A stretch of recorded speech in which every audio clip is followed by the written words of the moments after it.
Iniciamos aqui mais uma edição do Democracia pela TV Assembleia. Vamos, como sempre, tratar de um tema de interesse da sociedade.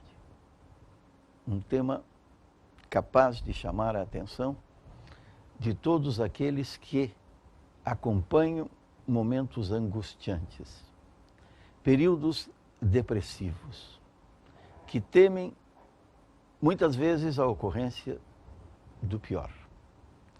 E que acontece.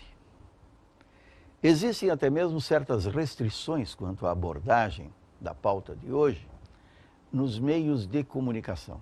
Restrições impostas, como sempre a censura tem essa procedência, pelos desinformados, pelos desavisados e pelos desinteressados em trazer conhecimento, para que possa ser recolhido por todos, para que possa ser objeto de análise, possa ser objeto de discussão, porque a discussão é sempre esclarecedora.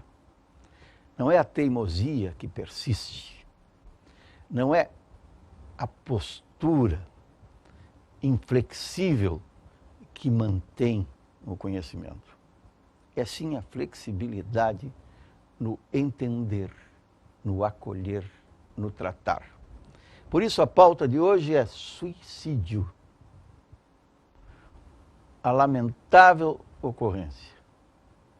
Dito de forma literária, muitas vezes, como um acontecimento trágico, como o fim anunciado. Por isso, trazemos aos estúdios da TV Assembleia convidados especiais que estarão mantendo esta conversação com os nossos telespectadores. Falando sobre estatística, que é fria, sim, mas reveladora, sobre a insegurança, que é geradora de fatos lamentáveis, de ocorrências que não se deseja a ninguém. Por isso, trazemos aos estúdios da TV Assembleia, repito, convidados especiais para que o telespectador possa, assim, formar a sua opinião. Mais uma vez, para a satisfação de todos nós, o Dr. Ricardo Nogueira, psiquiatra. Não vou enumerar todos os títulos aqui, porque o programa exige a discussão imediata. A doutora Nilza Maria Madsen, coordenadora regional do CVV. E a doutora Virgínia Wasserman, que é mestre em psicologia clínica.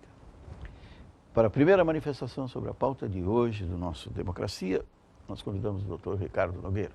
Tudo bem? Não, pior, né?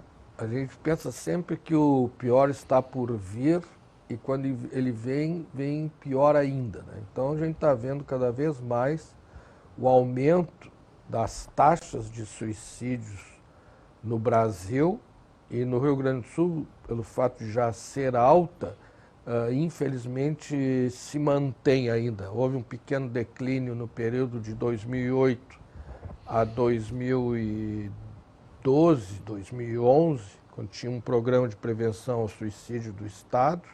Nós conseguimos reduzir em 12% a taxa em todo o Estado e 20% em Porto Alegre. Aí o que ocorreu? Esse programa não foi mantido, né? Porque esse é um programa que não pode ser um programa de governo, tem que ser um programa de Estado, né? E graças agora às novas normativas do Ministério da Saúde, está colocada a criação dos centros de promoção à vida e também um apoio ao próprio CVV, né? O Centro de Valorização da Vida. Então agora oficialmente o governo brasileiro, através do Ministério da Saúde, vai dar um apoio financeiro de pesquisa e, no nosso entendimento, acho que não basta só ficar pesquisando e diagnosticando o problema, nós temos que ir para a ponta, aonde o problema está ocorrendo. Então, hoje aqui, Batista, eu queria tomar a liberdade, se tu permitires, e os demais colegas aqui, de fazer esse programa em homenagem a uma pessoa que dedicou toda a sua vida ao estudo da prevenção do suicídio, que é a professora Blanca Verlang. A Blanca foi minha orientadora de dissertação de mestrado em prevenção do suicídio, também foi orientadora da Virgínia, né? Então foi uma pessoa, e não só a Blanca Verlang, também a Vivian Roxo Borges e vários colegas lá da psicologia da PUC, que começaram esse trabalho, esse estudo, e estavam no rumo certo, né? Então, nas pesquisas da Blanca e da Vivian, a gente constatava, elas já constatavam, por exemplo, que na zona norte de Porto Alegre, 36% dos nossos adolescentes mostravam desesperança. E hoje, com os dados que nós temos, a gente vê que houve uma transição do perfil epidemiológico dos suicidas. Então, ainda hoje, quem mais se suicida ainda são as pessoas idosas. Mas está havendo uma transição com um aumento do suicídio em jovens, em adolescentes e, infelizmente, agora também em crianças. Então, o que nós temos que fazer? Então, nós já subimos esse diagnóstico, nós temos o CIT, Centro de Informações Toxicológicas, que nos dá todos os dados de tentativas e de suicídio por intoxicação medicamentosa. Nós temos o mapa do suicídio da Secretaria de Segurança do Estado. Nós temos o mapa da violência do Rio Grande do Sul, da URGS. Temos agora também o Observatório do Suicídio. Todos eles confirmam os dados. O que nós temos que saber agora? Usar esses dados na ponta. Então, o que o Centro de Promoção à Vida e Prevenção ao Suicídio do Hospital Mãe de Deus propõe, do qual eu sou coordenador, é que a gente repita aquele programa que foi feito no governo da Ieda Cruz, quando o secretário da Saúde era o ministro Osmar Terra, que era capacitação, treinamento e sensibilização, mas lá naquelas cidades que tem a maior incidência. Então nós fizemos a pesquisa e o trabalho em Venâncio Aires. Região do Fumo. Isso, Venâncio Aires, Santa Cruz do Sul, Candelária e São Lourenço do Sul. São Lourenço do Sul, junto ali com Camacuã, aquela zona ali da chuvisca, também tem muito fumo, planta muito fumo. Mas também nós não podemos aqui botar a culpa totalmente no fumo. E também o fumo não é o culpado seriam aqueles secantes que são usados no fumo, que são os organos fosforados, né? Que são organos fosforados e como essas... São os insumos. Esses insumos, antigamente se secava o fumo em fornos, né? Então hoje sairia muito caro, então é muito mais barato usar esses secantes, muito mais prático. Só que eles são orientados a usarem máscara, luva, agora com calor desse aí, o pessoal não usa. E lógico que se intoxica e tal. Mas além da questão do fumo, tem outras questões. Tem questões genéticas, hereditárias, familiares, socioculturais, né? Não, o suicídio não é uma questão unifatorial, é multifatorial. A questão do desemprego, a questão da crise. Então, tudo isso gera esse caldo de cultura que nós temos. Mas o grande problema hoje, o nosso foco hoje, é a prevenção do suicídio nas crianças e nos adolescentes. Então, o que a gente vê associado a isso? A alta incidência do uso de álcool e drogas em crianças e adolescentes já desde os 8, 9 anos de idade. Quando a gente falava isso antigamente, era um verdadeiro escândalo, né? Ai, criança, como que criança vai pensar uma coisa dessa? Agora nós temos que analisar por que isso ocorre. Então nós fomos para as escolas. E lá nas escolas, as professoras diziam assim, olha, doutor, nós não nos admiramos que isso ocorra. Nós nos admiramos que ainda seja poucos que fazem isso, pelo que eles passam. Então é abusos diários, é agressões diárias. A gente pensa assim, as meninas são estupradas. A ideia vaga que se tem que a menina foi estuprada uma única vez. Não, é estuprada cotidianamente. E a gente não sabe, como dizem as professoras, como é que essas meninas aguentam por tanto tempo. Então o que ocorre? Essas meninas muitas vezes engravidam dos próprios pais, avós, tios, irmãos, primos, E elas desesperadamente, o que tentam? Tentam, no primeiro momento, o aborto, não conseguem abortar, tentam o suicídio. Então, são todas essas causas. Então, eu queria hoje, se tu permitires, é claro, que esse programa fosse uma homenagem a Blanca Verlang e aqui um protesto também, que nós estamos fazendo um ato subversivo.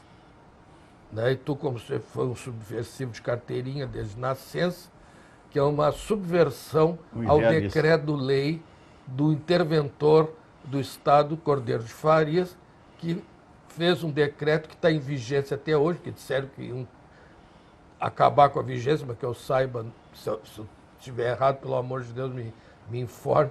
Esse decreto ainda está em vigência, que é proibido de falar em suicídio no Rio Grande do Sul publicamente. Então fale-se em caducidade, né, do decreto, da lei. Nilza Maria Madsen, tudo bem? Tudo bem, uma satisfação estar aqui, podendo participar, né, deste conjunto de pessoas.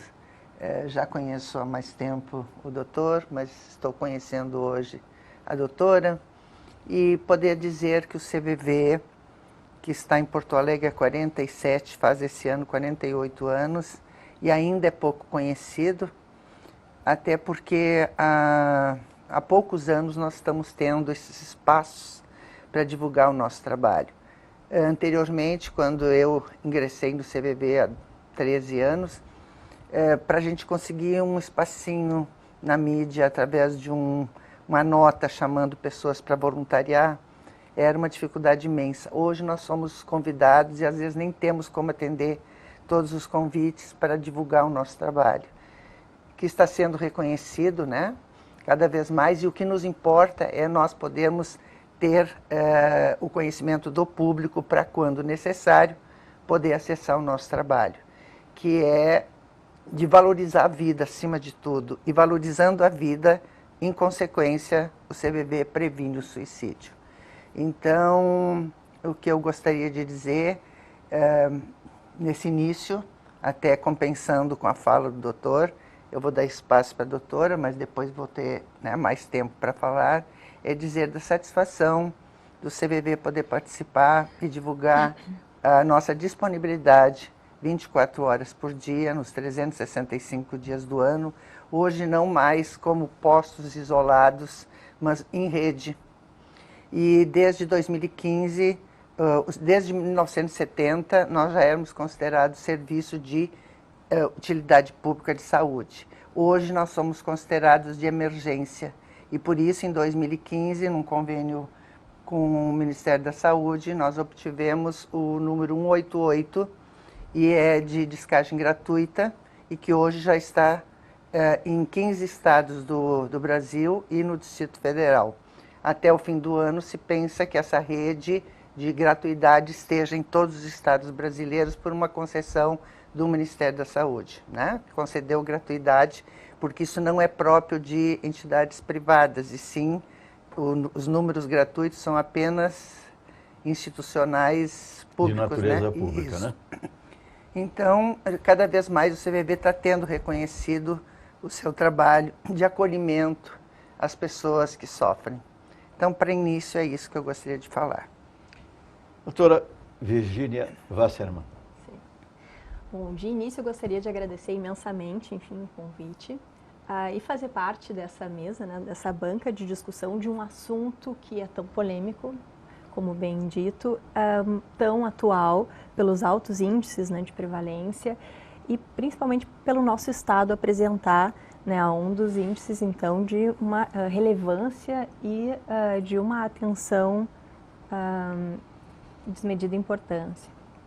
Faço minhas as palavras do Dr. Ricardo, da Nilza também, mas de fazer com que este programa seja em homenagem à doutora Blanca Guevara Verlang, pois ela também foi, né, minha orientadora, e toda a caminhada de dedicação e de estudo a essa causa, ela culmina em muitos estudos, em muitos apontamentos, mas ela nos sinaliza uma atenção enorme a dar conta dos fatores de prevenção. é óbvio que as escalas, quando se mede o suicídio que já ocorreu, ele tem uma finalidade, né? Mas se buscamos o fator de saúde e sanidade dos adolescentes e dos jovens, a gente busca um fator preventivo. E quando a gente fala dos jovens, a gente está falando de uma faixa etária que é muito vulnerável. É vulnerável aos outros, né, ao contexto social que ele está inserido, ao meio da família da qual ele provém, então a como essas relações foram sendo solidificadas, e hoje a gente vê uma interferência muito grande da internet e dos meios, né, de acesso a esses jovens. Então a gente tem altos índices, sim, de suicídio relacionados ao bullying e ao cyberbullying, que são formas, então, desses adolescentes, desses jovens, darem conta dessa rede, do contexto social, mas sem um fator de preservação das suas fragilidades, da sua própria identidade, né? O adulto ele já acaba tendo mais recursos para lidar com os desafios que são apresentados. E os jovens e o adolescente acabam tendo uma diminuição desses recursos para dar conta dos desafios. Então, quando ele se expõe, ele acaba não tendo a dimensão do que isso vai acontecer. E ele nem sempre sabe como dar conta dessa exposição da melhor forma. Então, quando a gente fala de suicídios, a gente também está falando desse sujeito finalizar com um sofrimento muito grande, que ele não tem outros recursos a dar conta. Então, ele acaba buscando na morte uma forma de findar esse sofrimento que para ele é interminável. Um último grito, né? Um último grito. Então, não necessariamente é a morte que se está buscando, mas é um fim de um sofrimento.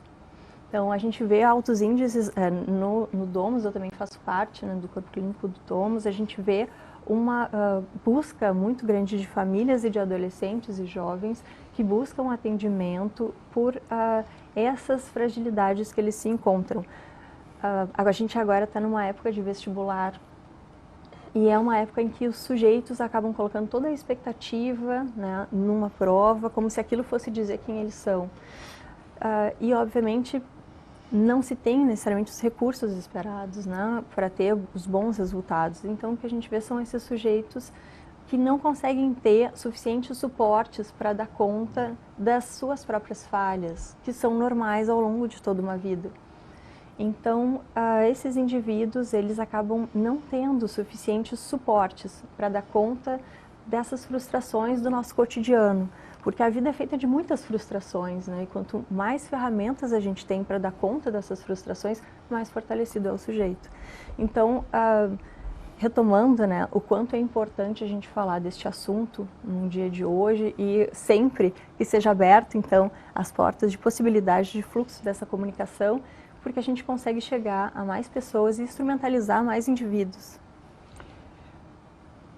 Quanto à proposição acatada e aplaudida pelos demais, de homenagem e dedicação desse espaço, de hoje, que irá se repetir também em outros dias, de homenagem à doutora Blanca, isto é acatado, é formalizado, oficializado, encontre o termo adequado, porque a dedicação é feita, antes de tudo, de doação.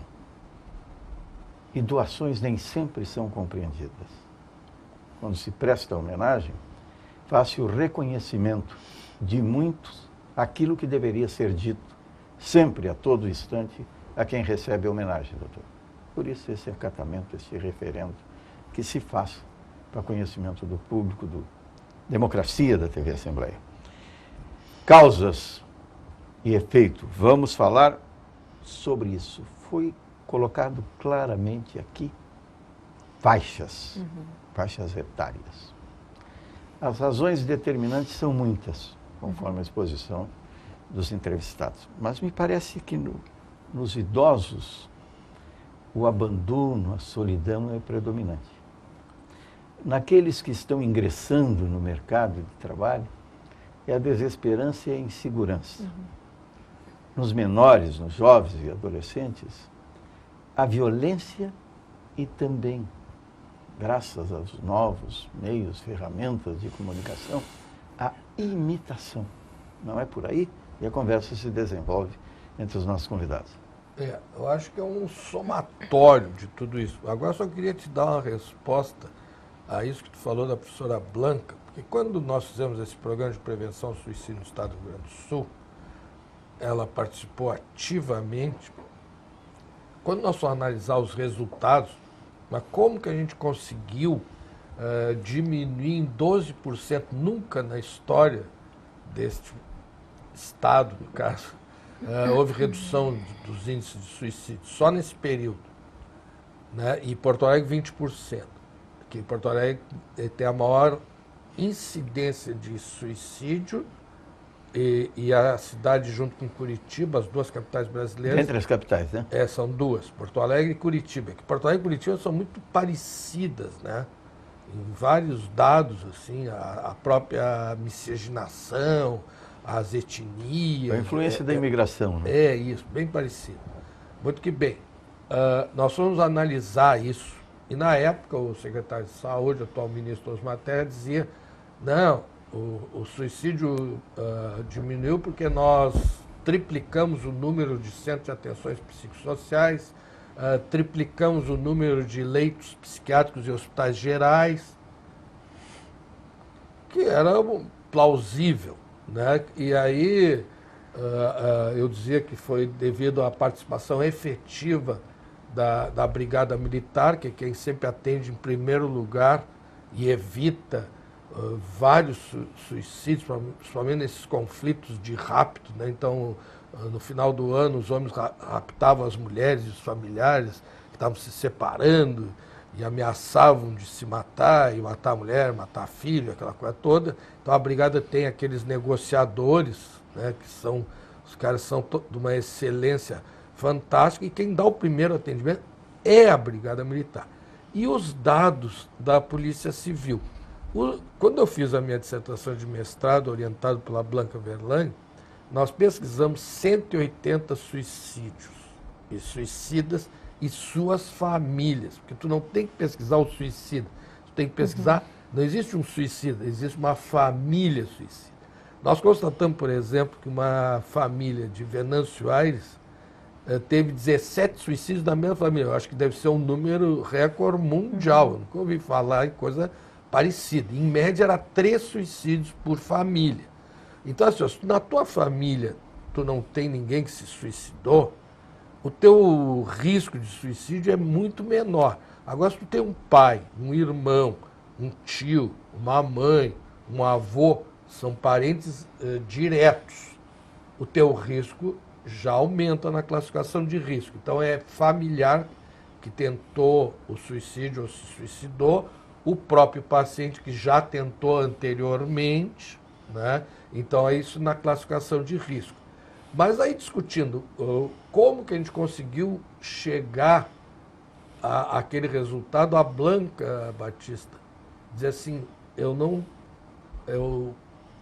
concordo totalmente com o que vocês estão falando, acho que tudo é relevante, mas no meu entendimento, a maior relevância foi o fato da gente ter quebrado o silêncio da imprensa, porque a imprensa nunca tinha divulgado como naquele período começou a divulgar, não é? Como a Nilza falou, que hoje tem o Setembro Amarelo, a mídia dá uma importância. A mídia, para te conseguir um espacinho na mídia, era um parto, né? Hoje não. Então, a Blanca Verlang dizia que, no entendimento dela, o fator preponderante na diminuição do suicídio foi o papel da divulgação pela imprensa. E quanto a essas questões que nós abordamos há pouco, de faixas, não é por aí? O que eu tenho... Porque o centro de valorização da vida, o que recebe antes é um grito de socorro, um pedido de socorro, não é? Depois é aquela capacidade de ouvir do outro lado da linha, de quem recebe a chamada. Não é? E é por aí que se desenvolve. Não é? E por isso mesmo, o CVV, eu queria, aproveitando o que o doutor falou, dizer que essa abertura da mídia para que a gente fale em suicídio, não no suicídio em si, ou seja, não divulgar o suicídio, mas a prevenção, como também a doutora falou.